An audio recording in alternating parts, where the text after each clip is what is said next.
எரேமியா 48ஆம் அதிகாரம்.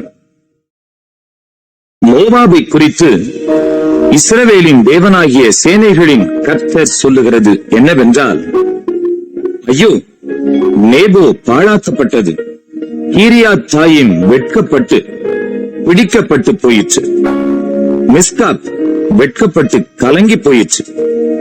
எஸ்போனை குறித்து மோவாப்புக்கு இருந்த பெத்தரிக்கம் இனி இராது, அது ஒரு ஜாதியாயிராதபடிக்கு அதை நிர்மூலமாக்குவேன் வாருங்கள் என்று அதற்கு விரோதமாக பொல்லாப்பை நினைத்திருக்கிறார்கள்.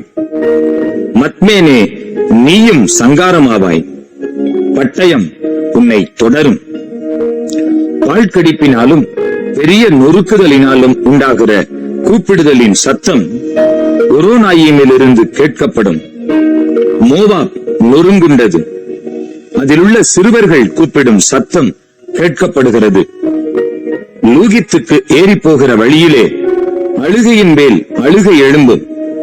ஒரோனாயிமுக்கு இறங்கி போகிற வழியிலே நொறுக்குதல் செய்கிறதினால் உண்டாகிய கூக்குரலை சத்துருக்கள் கேட்கிறார்கள். உங்கள் பிராணன் தப்ப ஓடிப்போங்கள், வனாந்தரத்தில் உள்ள கரளையாய் போன செடியை போலிருப்பீர்கள்.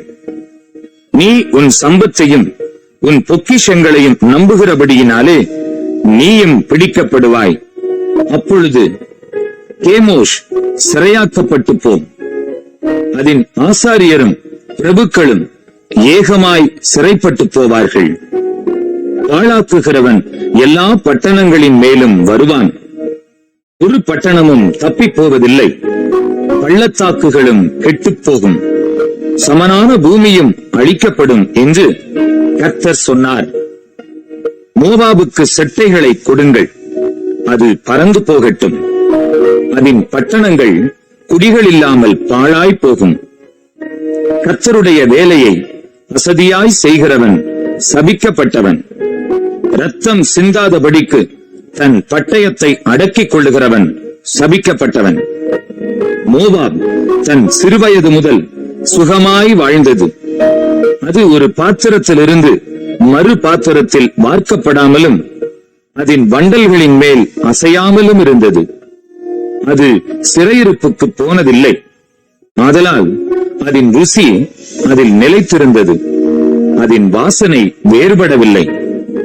ஆகையால் இதோ நாட்கள் வரும் என்று கர்த்தர் சொல்லுகிறார், அப்பொழுது கவிழ்த்து போடுகிறவர்களை அதற்கு அனுப்புவேன். அவர்கள் அதை கவிழ்த்து அதன் பாத்திரங்களை வெறுமையாக்கி அதன் ஜாடிகளை உடைத்து போடுவார்கள்.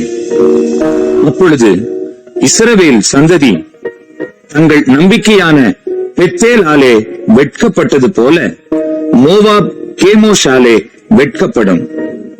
நாங்கள் பராக்கிரமசாலிகள் என்றும் நாங்கள் யுத்த சன்னத்தர் என்றும் நீங்கள் சொல்லுகிறது என்ன? மோவாப் அழிந்தது, அதன் பட்டணங்கள் எரிந்து போயின.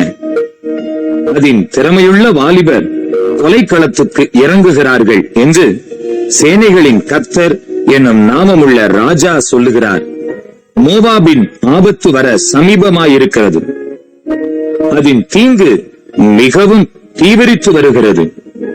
அதன் சுற்றுப்புறத்தாரும் அதன் பெயரை அறிந்தவர்களுமாகிய நீங்கள் எல்லாரும் அதற்காக அங்கலாய்த்துக் கொள்ளுங்கள்.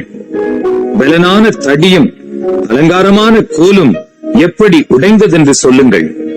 தீபோன் பட்டணவாசியான குமாரத்தியே, நீ உன் மகிமையை விட்டு இறங்கி தாகத்தோடே உட்கார்ந்திரு. மோவாபை பாழாக்குகிறவன் உனக்கு விரோதமாய் வந்து உன் அரண்களை அழித்து போடுவான். ஆரோவேரில் குடியிருக்கிறவளே, நீ வழியிலே நின்று பார்த்து கொண்டிரு. நடந்ததென்னவென்று ஓடி வருகிறவனையும் தப்பி வருகிறவனையும் கேள்.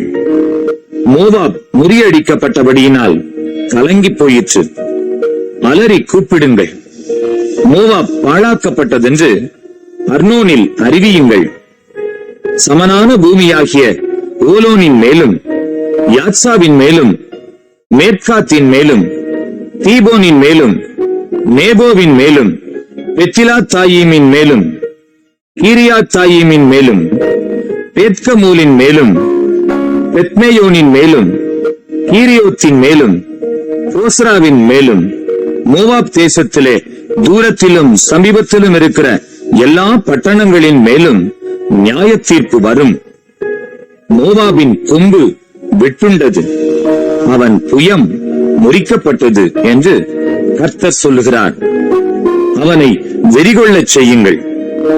கர்த்தருக்கு விரோதமாய் பெருமை பாராட்டினான்.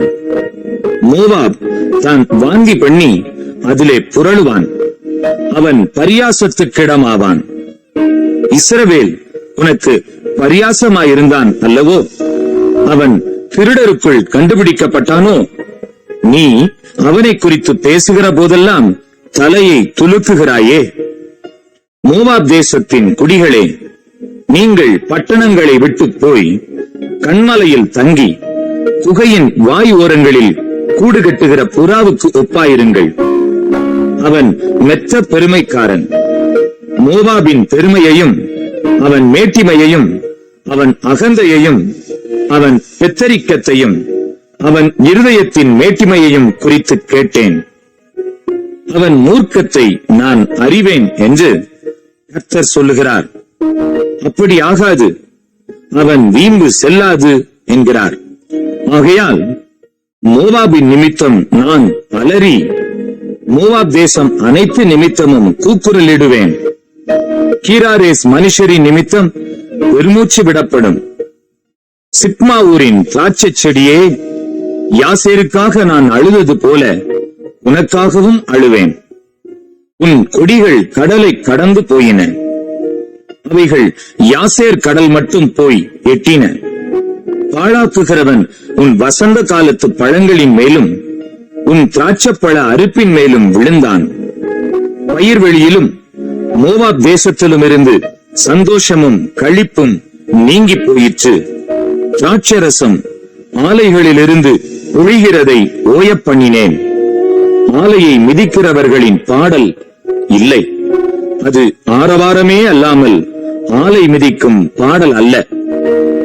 எஸ்போன் துவக்கி எலையாலே மட்டும் யாகாஸ் வரைக்கும் உண்டாகும் கூக்குரலின் நிமித்தம் அவர்கள் 3 வயது கடாரியை போல் சோவார் துவக்கி உரோனாயும் மட்டும் சத்தமிடுவார்கள். நிம்ரீமின் ஜலங்களும் வற்றிப் போகும். மோவாப் தேசத்து மேடைகளில் பலியிடுகிறவனையும் தன் தேவர்களுக்கு தூபங்காட்டுகிறவனையும் ஓயப் பண்ணுவேன் என்று கர்த்தர் சொல்லுகிறார். ஆகையால் மோவாபின் நிமித்தம் என் இருதயம் நாகசுரம் போல் துயரமாய் துணிக்கும். கீராரேஸ் மனுஷரின் நிமித்தமும் என் இருதயம் நாகசுரம் போல் துயரமாய் துணிக்கும். அவர்கள் சம்பாதித்த ஐஸ்வர்யம் அழிந்து போகிறபடியினால் அப்படி துணிக்கும். தலைகள் எல்லாம் மொட்டையிடப்பட்டும் தாடிகள் எல்லாம் கத்தரிக்கப்பட்டும் இருக்கும். கைகளில் எல்லாம் கீறுதல்களும் அறைகளில் ரெட்டுடுப்பும் உண்டு. மோவாபின் சகல வீடுகளின் மேலும் அதன் தெருக்களிலேயும் ஏக புலம்பல் உண்டாகும். ஒருவரும் விரும்பப்படாத பாத்திரம் போல மோவாபை உடைத்து போட்டேன் என்று கர்த்தர் சொல்லுகிறார். மோவாப் எவ்வளவாய் முறிந்து போயிற்றென்று அலறுகிறார்கள். அது முதுகை காட்டி எவ்வளவாய் வெட்கப்படும்.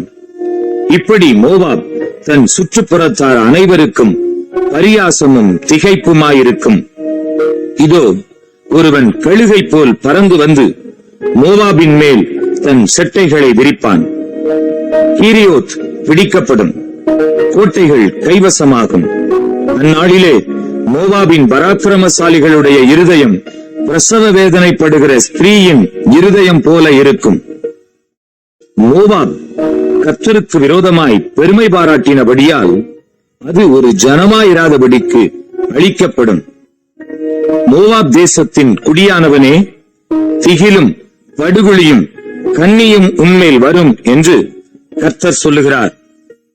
திகிலுக்கு விலக ஓடுகிறவன் படுகுழியிலே விழுவான். படுகுழியிலிருந்து ஏறுகிறவனோ கண்ணியிலே பிடிபடுவான். அவர்கள் விசாரிக்கப்படும் வருஷத்தை அதின்மேல், அதாவது மோவாபின் மேல் வரப்பண்ணுவேன் என்று கர்த்தர் சொல்லுகிறார். வல்லடிக்கு தப்ப ஓடி போகிறவர்கள் எஸ்போனின் நிழலில் தரித்து நின்றார்கள். ஆனாலும் நெருப்பு எஸ்போனிலும் அக்கினி ஜுவாலை சீகோன் நடுவிலும் இருந்து புறப்பட்டு மோவாப் தேசத்தின் எல்லைகளையும் கலகம் செய்கிறவர்களின் உச்சன் தலையையும் பட்சிக்கும். மோவாபே, உனக்கு ஐயோ! கேமோஷ் விக்கிரகத்தை அடுத்த ஜனம் அழியும். உன் குமாரரும் சிறைப்பிடிக்கப்படுகிறார்கள், உன் குமாரத்திகளும் சிறைப்பிடிக்கப்பட்டு போகிறார்கள். ஆனாலும் கடைசி நாட்களில் மோவாபின் சிறையிருப்பை திருப்புவேன் என்று கர்த்தர் சொல்லுகிறார். மோவாபின் மேல் வரும் நியாய தீர்ப்பின் செய்தி இத்தோடே முடிந்தது.